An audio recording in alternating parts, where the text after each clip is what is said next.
নমস্কার বন্ধুরা, welcome to my channel the creative Sumita. শ্রাবণ মাসের সোমবারের গুরুত্ব অপরিসীম। তাই শ্রাবণ মাসে বাবা মহাদেবের সহজ পূজা পদ্ধতি আর 2024 সালের শ্রাবণ মাসের সোমবারের সময়সূচি লিখিত মন্ত্রসহ পূজার খুঁটিনাটি আপনাদের সঙ্গে শেয়ার করে নেব। পুজোয় বসার আগে প্রথমেই জলশুদ্ধি করে নিতে হয়। গঙ্গার জলের ঘটিতে অনামিকা আঙুল স্পর্শ করে মন্ত্র বলবো। গঙ্গে চ যমুনে চৈব গোদাবরী সরস্বতী নর্মদে সিন্ধু কাবেরী জলস্মিন সন্নিধিং কুরু। যে ফুল দিয়ে আমি মহাদেবকে পুজো করব সেই ফুলগুলিকে পুষ্পশুদ্ধি করে নেব। তার জন্য প্রথমেই গঙ্গার জল ছিটিয়ে নিলাম, তারপর ফুলের ওপরে অগ্রু ছড়িয়ে দেব। ফুল স্পর্শ করে পুষ্পশুদ্ধি মন্ত্র বলবো। ওং পুষ্পে পুষ্পে মহাপুষ্পে পুষ্প সম্ভবে পুষ্প চয়ার্বকীর্ণে চহুং ফট সাহা। যে কোনো পুজো করতে বসার আগে প্রথমেই জলশুদ্ধি করে পুষ্পশুদ্ধি করে নিতে হয়, তারপর আসন শুদ্ধি করে আচমন করতে হয়। এরপর আমি আসন শুদ্ধি করে নেব। যে আসনে বসে আমি পুজো করব তার নিচে জল দিয়ে একটি ত্রিভুজ এঁকে দিলাম, তার উপরে একটি ফুল দিয়ে মন্ত্র বলবো। এতে গন্ধপুষ্পে ওং হ্রিং আধার শক্তি কমলা সনায় নমঃ। এরপর আমি দেহশুদ্ধি বা আচমন করে নেব। বাঁ হাতে গঙ্গার জল নিয়ে নমো বিষ্ণু নমো বিষ্ণু নমো বিষ্ণু বলে হাত ধুয়ে নিয়ে দেহশুদ্ধি মন্ত্র বলবো। অপবিত্র পবিত্র বা সর্বাবস্থাং ঘত পিবা যৎ স্মরেত পুণ্ডরীকাক্ষং সবাহ্য অভ্যন্তর সূচি নমসূচি নমসূচি নমসূচি। আজ আমি মহাদেবকে একটি সাদা রঙের পদ্ম ও সাদা রঙের আকন্দ ফুলের মালা দিয়ে পুজো করব। এবছর 2024 সালে শ্রাবণ মাসের প্রথম সোমবার 22শে জুলাই 6ই শ্রাবণ, দ্বিতীয় সোমবার 29শে জুলাই 13ই শ্রাবণ, তৃতীয় সোমবার 5ই আগস্ট 20শে শ্রাবণ, চতুর্থ সোমবার 12ই আগস্ট 27শে শ্রাবণ 1431 বঙ্গাব্দে। শ্রাবণ মাসের 4টি সোমবারে পুজো করলে বাবা মহাদেব খুবই সন্তুষ্ট হন। শ্রাবণ মাসের সোমবার পালন করলে সমস্ত রকম মনস্কামনা পূরণ হয়, জীবনের সকল বাধা ও সংকট থেকে মুক্তি পাওয়া যায়। মহাদেবের বসার স্থানটি শুদ্ধ কাপড় বিছিয়ে নিয়েছি, তার উপর গঙ্গার জল ও ফুলের পাপড়ি ছড়িয়ে নিলাম। মহাদেবের পূজায় অষ্টগন্ধা প্রয়োজন। অষ্টগন্ধা যে কোনো দশকর্মা ভাণ্ডারে পেয়ে যাবেন। অল্প একটি অশ্বগন্ধা নিয়ে তাতে গঙ্গার জল দিয়ে মিশিয়ে নিলাম।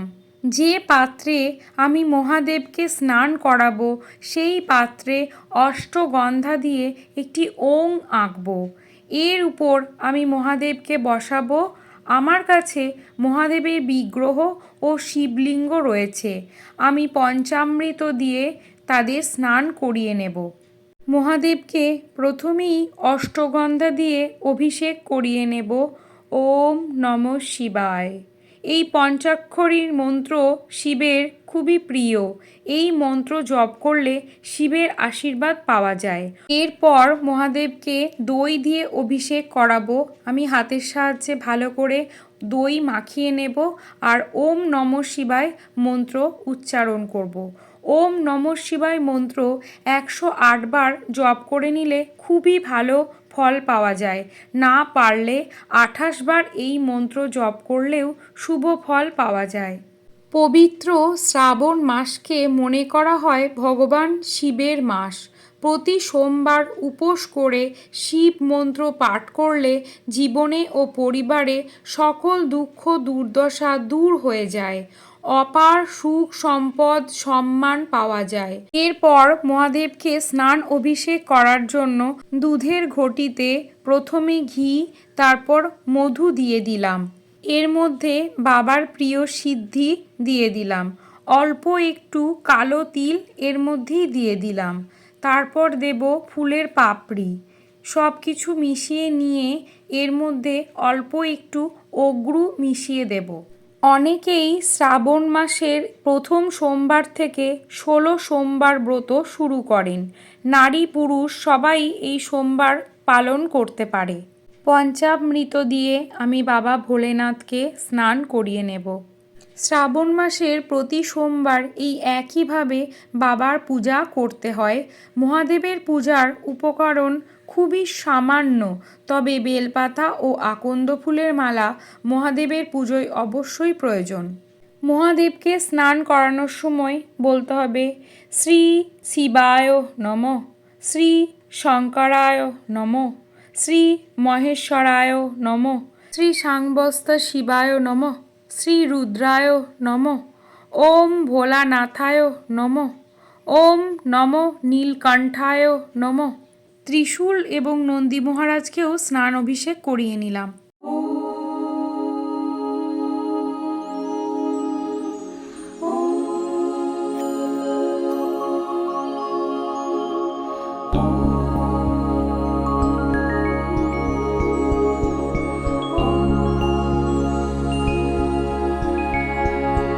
সব শেষে শুদ্ধ গঙ্গা জল দিয়ে মহাদেবকে আমি স্নান অভিষেক করিয়ে নেব।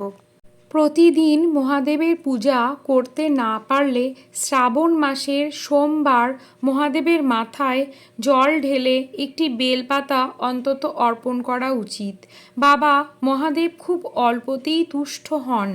শ্রাবণ মাসের প্রতি সোমবারে পূজা করতে না পারলে অন্তত প্রথম অথবা শেষ সোমবার বাবা মহাদেবকে ভক্তি সহকারে পূজা করলে দেবাদিদেব খুব সহজে প্রসন্ন হন। তাই তার আরেক নাম ভোলেনাথ। স্নান অভিষেক করানোর পর ভোলেনাথকে আমি শুদ্ধ বস্ত্রে মুছিয়ে নেব।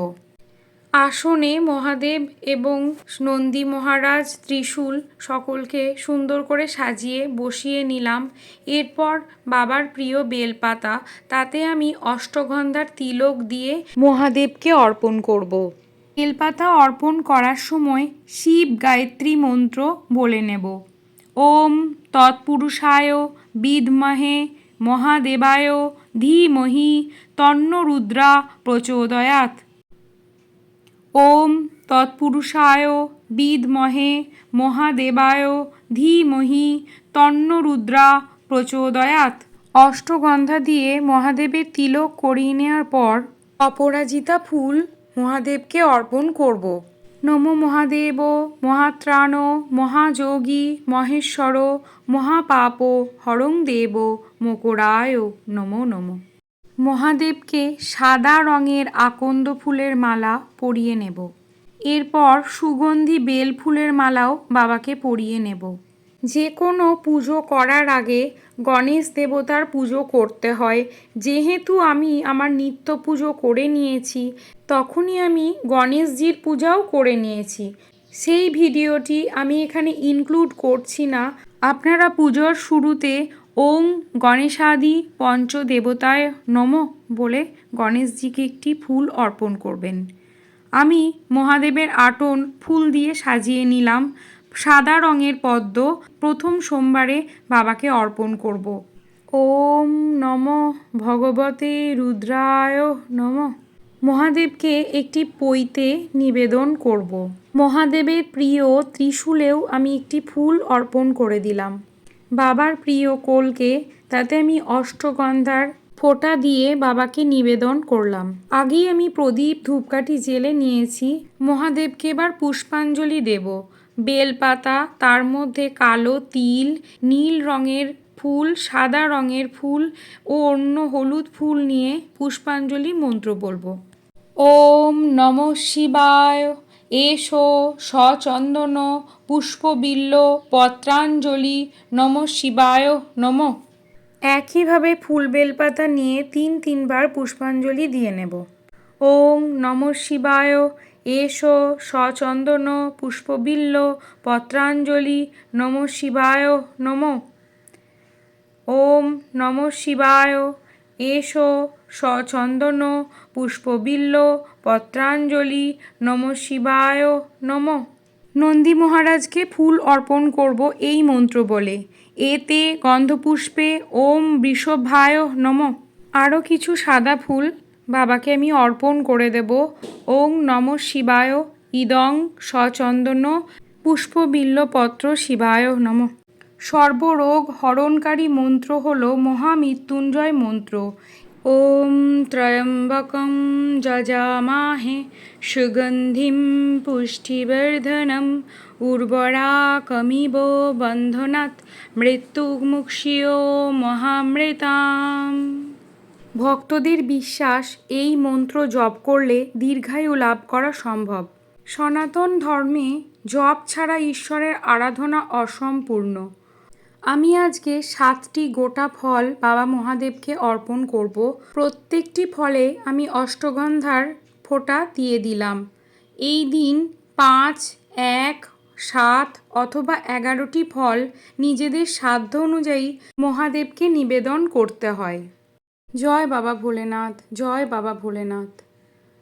মহাদেবকে নিবেদন করা ফলগুলি সম্ভব হলে পূজার পর গরিব বাচ্চাদের অথবা ব্রাহ্মণকে দান করতে পারেন, অন্যথায় পূজার পর প্রসাদ করে সবাই খেতে পারেন, এতে কোনো অসুবিধা নেই।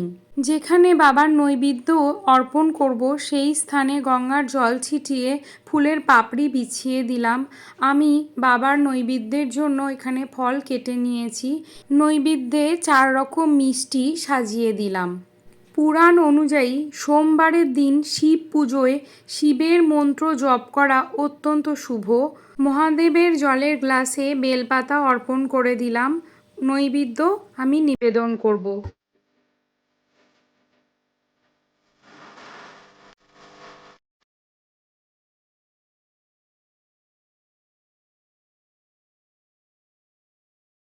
ওম নমো ভগবতী রুদ্রায় নমঃ।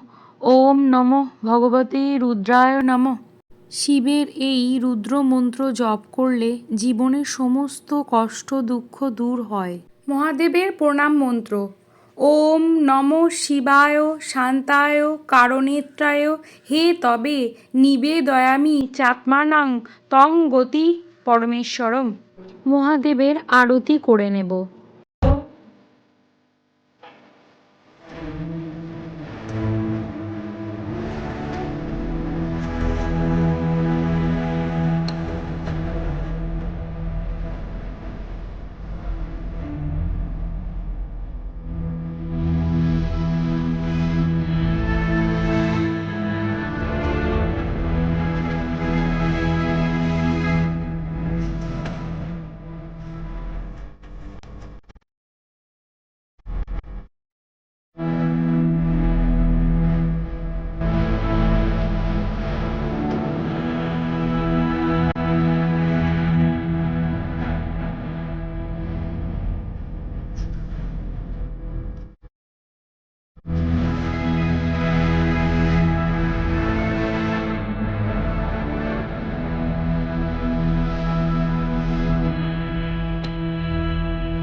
আরতির শেষে বলবো, হে দেবাদিদেব শঙ্কর, আমি আপনার পূজা করছি, আপনার কৃপায় যেন তা সফল হয়। হে ভূতনাথ, আপনি আমার উপর প্রসন্ন হন। হে প্রভু, আমার সকল প্রকার ভুল ত্রুটি মার্জনা করুন। আপনি আমার উপর প্রসন্ন হন। ওম নমঃ শিবায়, ওম নমঃ শিবায়, ওম নমঃ শিবায়। পবিত্র শ্রাবণ মাসের সোমবারে আমি এভাবেই দেবাদিদেব মহাদেবের পূজা অর্চনা করে থাকি। আজকের ভিডিওটি যদি আপনাদের ভালো লাগে তবে ভিডিওটিকে লাইক ও শেয়ার করে দেবেন আর আমার চ্যানেলটিকে সাবস্ক্রাইব করে দেবেন। পাশে থাকা বেল আইকনটি অবশ্যই প্রেস করে দেবেন যাতে আমার নতুন ভিডিওর নোটিফিকেশন আপনাদের কাছে পৌঁছে যায়। সকলে দেবাদিদেব মহাদেবের আশীর্বাদে খুব ভালো থাকবেন আর কমেন্ট করে জানাবেন আজকের ভিডিও আপনাদের কেমন লাগলো। জয় দেবাদিদেব মহাদেবের জয়। জয় দেবাদিদেব মহাদেবের জয়। আমার এই ঘরোয়া পূজা পদ্ধতি অন্তরের ভক্তি ও ভালোবাসা দিয়ে করা হয়, শিক্ষাদানের বা প্রচারের উদ্দেশ্যে নয়। ভিডিওটি শেষ পর্যন্ত দেখার জন্য অসংখ্য ধন্যবাদ।